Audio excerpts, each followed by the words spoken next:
Welcome to a supplementary video by the English EduSpot to the 10th Standard English class part 47 by Victor's channel. ഈ ക്ലാസ്സിൽ poetry എന്ന കവിതയുടെ രണ്ടാം സ്റ്റാൻസയാണ് വിശദീകരിക്കുന്നത്. ഒന്നാമത്തെ സ്റ്റാൻസയിൽ കവിത കവിയെ തേടി വന്ന് കവിയെ സ്പർശിച്ചു എന്ന് വിശദീകരിച്ചു. ഇവിടെ കവിത കവിയെ സ്പർശിച്ച ശേഷം അദ്ദേഹത്തിലുണ്ടായ മാറ്റങ്ങളെക്കുറിച്ചാണ് വിശദീകരിക്കുന്നത്. I did not know what to say. My mouth had no way with names. കവിത എന്നെ സ്പർശിച്ച ശേഷം എന്ത് പറയണം എന്നെനിക്കറിയില്ലായിരുന്നു. ഇതുവരെ എൻ്റെ മനസ്സിൽ ഒരുപാട് ആശയങ്ങളുണ്ടായിരുന്നു. അത് തുറന്നു പറയാൻ എനിക്ക് കഴിയുമായിരുന്നില്ല. I was a man with no face. എനിക്കൊരു മുഖമില്ലാത്ത അവസ്ഥയായിരുന്നു, ഞാനൊരു മുഖമില്ലാത്ത മനുഷ്യനെ പോലെയായിരുന്നു എന്നൊക്കെയാണ് ആദ്യം വിശദീകരിച്ചത്. എന്നാൽ കവിത സ്പർശിച്ചപ്പോൾ, കവിത രചിക്കാനുള്ള സിദ്ധി കൈവന്നപ്പോൾ എന്ത് പറയണമെന്നറിയാത്ത ഒരവസ്ഥയായിപ്പോയി. എൻ്റെ വായിൽ വാക്കുകൾ ഉച്ചരിക്കാനുള്ള, വസ്തുക്കളുടെ പേര് പറയാനുള്ള കഴിവ് നഷ്ടപ്പെട്ട പോലെ ഞാൻ സംസാരിക്കാൻ കഴിയാത്ത ഒരാളെപ്പോലെ ആയിപ്പോയി. My eyes were blind. എൻ്റെ കണ്ണുകളിൽ അന്ധത ബാധിച്ച പോലെയായി. എനിക്കൊന്നും കാണാനോ തിരിച്ചറിയാനോ കഴിയാത്ത ഒരവസ്ഥയിൽ ഞാൻ പെട്ട പോലെ. And something started in my soul. എന്നാൽ എൻ്റെ മനസ്സിൽ ചില മാറ്റങ്ങൾക്ക് തുടക്കമായി എന്നെനിക്ക് അനുഭവപ്പെട്ടു. Fever of forgotten wings. ആ മാറ്റങ്ങൾ ഫീവർ കൊണ്ട് അർത്ഥമാക്കുന്നത് പോയറ്റിക് പാഷൻ, കവിത രചിക്കാനുള്ള അടങ്ങാത്ത ആവേശം. അതായിരുന്നു ആ മാറ്റം. ഓ ഫൊർഗോട്ടൺ വിങ്സ്, അതല്ലെങ്കിൽ മറന്നുപോയ, അറിയപ്പെടാതെ പോയ, പേര് പറയാൻ കഴിയാത്ത എൻ്റെ കഴിവുകളായിരുന്നോ, എൻ്റെ വികാരങ്ങളായിരുന്നോ, എന്താണ് മനസ്സിൽ സംഭവിച്ചത് എന്ന് എനിക്ക് കൃത്യമായിട്ടറിയില്ല. പക്ഷേ എന്തോ ചിലത് എൻ്റെ മനസ്സിൽ, എൻ്റെ ആത്മാവിൽ സംഭവിച്ചു എന്നെനിക്ക് ബോധ്യമായി. ഫൊർഗോട്ടൺ വിങ്സ് എന്നതുകൊണ്ട് ഇവിടെ അർത്ഥമാക്കുന്നത് ജന്മന ഉണ്ടായിരുന്ന കഴിവുകൾ, അത് അറിയപ്പെടാതെ, തിരിച്ചറിയാൻ കഴിയാതെ പോയത്, ആ കഴിവുകൾക്കിപ്പോൾ ഒരു ഉയർത്തെഴുന്നേൽപ്പ്, ഒരു ചിറകുമുളച്ച അവസ്ഥ കൈവന്നിരിക്കുകയാണോ എന്ന്. And I made my own way. ഏതായാലും ഞാൻ എൻ്റേതായ ശ്രമവുമായി മുന്നോട്ട് പോയി. I went ahead. ഞാൻ മുന്നോട്ട് തന്നെ പോയി. ഡിസൈഫറിങ് ദാറ്റ് ഫയർ. എന്നിലുണ്ടായ ആ പുതിയ ആവേശം, കവിത രചിക്കാനുള്ള ആ പാഷൻ, അതിനെ തിരിച്ചറിഞ്ഞുകൊണ്ട്, അതിനെ മനസ്സിലാക്കിക്കൊണ്ട്. ഡിസൈഫറിങ് എന്ന് പറഞ്ഞാൽ എക്സാമിനിങ്, പരിശോധിച്ചുകൊണ്ട് എന്നർത്ഥം. ഫയർ എന്നത് ഇവിടെ അർത്ഥമാക്കുന്നത് ആ ഫീവർ, കവിത രചിക്കാനുള്ള ആവേശം, അതിൻ്റെ ആ ചൂട്. And I wrote the first faint line, faint without substance. അങ്ങനെ ഞാൻ എൻ്റെ ആദ്യ വരികൾ കുറിച്ചിട്ടു.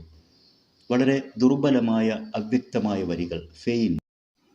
ഒരുപക്ഷെ ഞാൻ എഴുതിയ ആ വരികൾ പ്യുവർ നോൺസെൻസ്, പൂർണ്ണ ഫൂളിഷ്നെസ് ആയിരിക്കാം. Or pure wisdom of someone who knows nothing. അതല്ലെങ്കിൽ കൂടുതലൊന്നും അറിയാത്ത ഒരു ബിഗിനറുടെ, ഒരു തുടക്കക്കാരൻ്റെ ചെറിയ ബുദ്ധി മാത്രമായിരിക്കാം. ഏതായാലും ഞാൻ എൻ്റെ ആദ്യ വരികൾ കുറിച്ചിട്ടു. ഇവിടെ അലിറ്ററേഷൻ, അതുപോലെ തന്നെ കോൺട്രാസ്റ്റ് എന്നീ പോയറ്റിക് ഡിവൈസുകൾക്ക് ധാരാളം ഉദാഹരണങ്ങളുണ്ട്. Something started in my soul എന്ന് പറയുന്നിടത്ത് സൗണ്ടുകൾ ആവർത്തിക്കുന്നു. ഫീവർ ഓഫ് ഫൊർഗോട്ടൺ വിങ്സ്, ഇവിടെ സൗണ്ടുകളും. ഫസ്റ്റ് ഫെയിൻറ്റ് ലൈൻ, അവിടെ സൗണ്ടുകളും ആവർത്തിച്ച് അലിറ്ററേഷൻ തീർത്തിരിക്കുന്നു. അതുപോലെ തന്നെ pure nonsense or pure wisdom എന്ന് പറയുന്ന ഈ എക്സ്പ്രഷനുകളിൽ നോൺസെൻസ് ആൻഡ് വിസ്ഡം കോൺട്രാസ്റ്റുകളാണ്. കവിക്ക് തൻ്റെ ആദ്യ വരികൾ രചിച്ചു കഴിഞ്ഞപ്പോൾ ഉണ്ടായ അനുഭവങ്ങളാണ് ഇനി പറയുന്നത്. And suddenly I saw the heavens and fastened and open. എല്ലാ ബന്ധനങ്ങളും അഴിച്ച് മലർക്കെ തുറന്നിട്ട സ്വർഗ കവാടങ്ങൾ ഞാൻ കണ്ടു.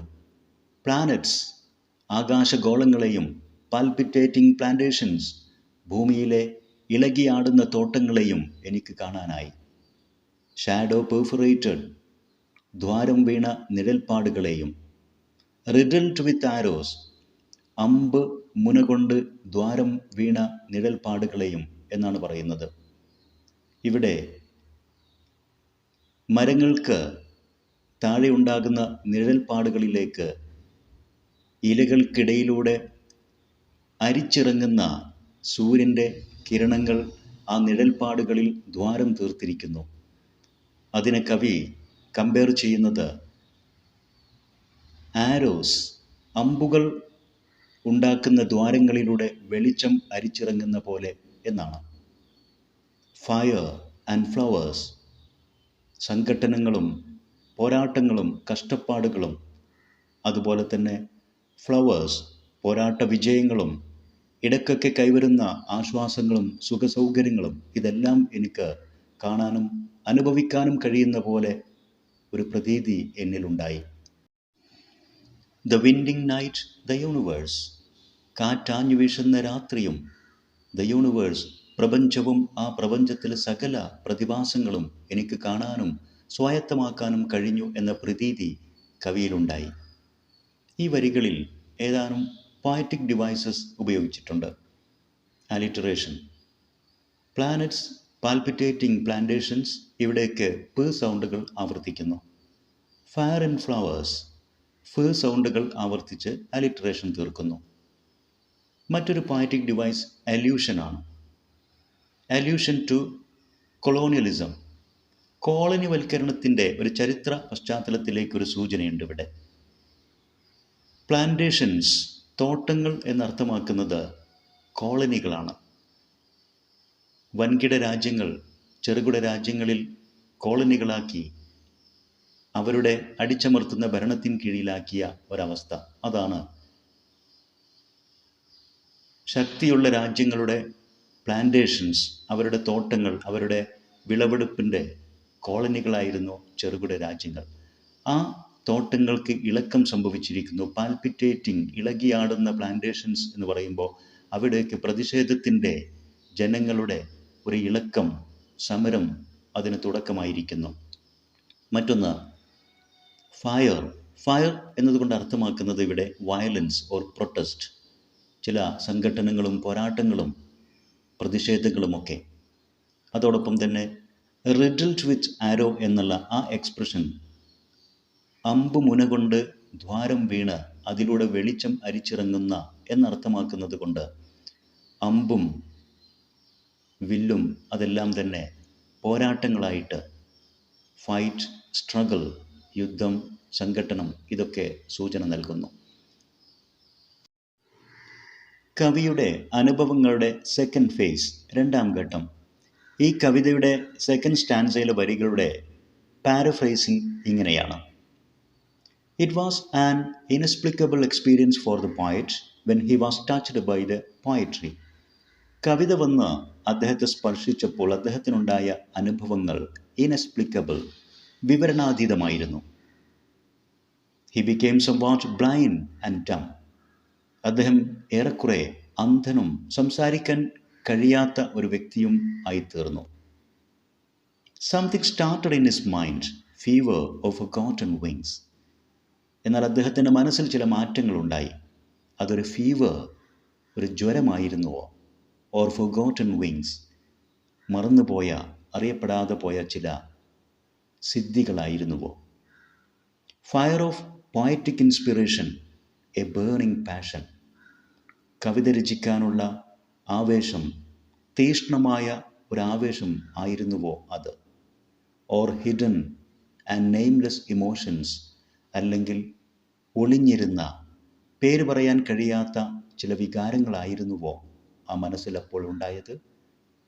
വാട്ടെവർ, അതെന്തായാലും, ഹി വാസ് സോ ഇൻസ്പയർഡ്, കവി വളരെയധികം പ്രചോദിതനായിരിക്കുന്നു. that he composed his first feeble and faint lines without much confidence, deciphering that fire. എന്തായാലും കവിക്കിപ്പോൾ കവിത രചിക്കാനുള്ള ആവേശം, അതിനുള്ള ആത്മവിശ്വാസം വന്നിരിക്കുന്നു. മനസ്സിലുണ്ടായ ആ മാറ്റങ്ങളുടെ ജ്വാല, ഡിസൈഫറിങ്, അത് പരിശോധിച്ചറിഞ്ഞുകൊണ്ട് അദ്ദേഹം തൻ്റെ ആദ്യ വരികൾ കുറിച്ചിട്ടു. ഫെയിൻറ്റ് ആൻഡ് ഫീബിൾ, വളരെ ദുർബലമായ അവ്യക്തമായ ചില വരികളായിരുന്നു അത്. വിതൗട്ട് മച്ച് കോൺഫിഡൻസ്, വലിയ ആത്മവിശ്വാസമില്ലാത്ത, അർത്ഥമില്ലാത്ത വരികൾ. What he wrote may be the simple wisdom of A beginner. അദ്ദേഹം രചിച്ച ആദ്യ വരികൾ ഒരുപക്ഷെ ഒരു തുടക്കക്കാരൻ്റെ ലളിതമായ ബുദ്ധി പ്രകടിപ്പിക്കുന്നതായിരിക്കാം. Who knows nothing. ആ തുടക്കക്കാരന് കൂടുതൽ കാര്യങ്ങൾ അറിവില്ല, പരിചയസമ്പന്നനല്ല. കൂടുതൽ അറിയാത്ത ഒരു തുടക്കക്കാരൻ്റെ ലളിതമായ ബുദ്ധി സാമർഥ്യം കാണിക്കുന്ന വരികളായിരിക്കാം അവ. ഓർ അട്ടർ നോൺസെൻസ്, അതല്ലെങ്കിൽ പരിപൂർണ നോൺസെൻസ്, ഫൂളിഷ്നെസ് ആയിരിക്കാം. Anyhow, when he started composing verses, എങ്ങനെയായാലും അദ്ദേഹം വേഴ്സസ്, കവിത വരികൾ രചിക്കാൻ തുടങ്ങിയപ്പോൾ, the heavens opened up in front of him, സ്വർഗ കവാടങ്ങൾ അദ്ദേഹത്തിന് മുമ്പിൽ മലർക്കെ തുറക്കപ്പെട്ട പോലെ അനുഭവപ്പെട്ടു. And he could see everything from planets to plantations, shadows, fire, flowers and all that make up this universe. മാത്രമല്ല, ആകാശഗോളങ്ങൾ തൊട്ട് ഭൂമിയിലെ പ്ലാന്റേഷൻസ്, തോട്ടങ്ങളും നിഴലുകളും, ഫയർ, പോരാട്ടങ്ങളും സംഘട്ടനങ്ങളും, ഫ്ലവേഴ്സ്, വിജയങ്ങളും സുഖസൗകര്യങ്ങളും, and all that make up this universe, ഈ പ്രപഞ്ചത്തെ തീർക്കുന്ന എല്ലാ വസ്തുക്കളെയും അദ്ദേഹത്തിന് കാണാനും സ്വായത്തമാക്കാനും സാധിച്ചു എന്ന ഒരു പ്രതീതി കവിതാ വരികൾ രചിച്ചു കഴിഞ്ഞപ്പോൾ അദ്ദേഹത്തിൽ ഉണ്ട്. Now the assignment. Write a paragraph about the feelings of the poet during the composition of the poem. കവിത രചിക്കാൻ തുടങ്ങിയപ്പോൾ കവിയിലുണ്ടായ മാറ്റങ്ങൾ, അദ്ദേഹത്തിൻ്റെ മനസ്സിലുണ്ടായ ചിന്തകൾ, വികാരങ്ങൾ, അതിനെക്കുറിച്ച് ഒരു പാരഗ്രാഫ് തയ്യാറാക്കുക. ഇതുതന്നെയാണ് കവിയുടെ അനുഭവങ്ങളുടെ സെക്കൻഡ് ഫേസ്, രണ്ടാം ഘട്ടം എന്ന രൂപത്തിൽ ഈ കവിതയുടെ സെക്കൻഡ് സ്റ്റാൻസയിലെ വരികളുടെ പാരഫ്രേസ് ഇവിടെ വിശദീകരിച്ചത്. ഇത് ഒരു പാരഗ്രാഫിലേക്ക് എഴുതിയത് നമുക്കൊന്ന് വായിച്ചു നോക്കാം. When poetry came and touched the poet, who had wished to be a poet for a long time, he did not know what to say and could not even pronounce words. He felt as if dumb and blind. But the poet realized that something happened in his mind. It was like a poetic passion for composing poetry or unknown and unnamed emotions. Embracing the changes happened in his mind and deciphering the intense fever of the poetic passion, the poet wrote down his first lines. The lines were very faint and without substance. The poet himself realizes that these were lines that contained either only the wisdom of an inexperienced beginner or utter nonsense. However, after writing his first lines, the poet felt like he has achieved access to everything in the universe, from planets to palpitating plantations on earth. The poet felt as if all the doors of heaven were unfastened and opened before him. The intense and serene moments of the earth, the shadows like riddled with arrows, the windy nights, all the phenomena in the universe became a part of the poet's existence, and the poet's world of imagination knew no bounds.